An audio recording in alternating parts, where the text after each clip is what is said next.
and I get a call from Mike Badalucco. It says, "This is Mike Badalucco." I went, "Oh my God!" I said, I get the phone. I said, "He's calling me. This is unbelievable." So he calls me, and he says, "Yeah, Mike told me to give you a call." And said, "I'd love to come to a game." So he came to a game. We got to meet each other, and we started going out to lunch or dinner when I go to LA. And he would bring Jonathan Shapiro, who was a writer uh, of the practice, and then he went on to Boston Legal, and he wrote for a show called Goliath with Billy Bob Thornton, now on Amazon. So anyway, so he was a very celebrated writer, and he said we tell stories. Myself and Tony and Walt Jockety, and we'd all get together and have lunch or dinner, and Jonathan would be there and said, "Barry, you got to write these down." I said, "Jonathan, I'm a trainer. I'm not a writer."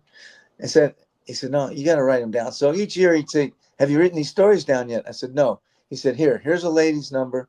He said, "I want you to call her, and she will transcribe the stories. You don't have to write." So that was the genesis of the book. That's how it started with Jonathan Shapiro and Michael Badalucco.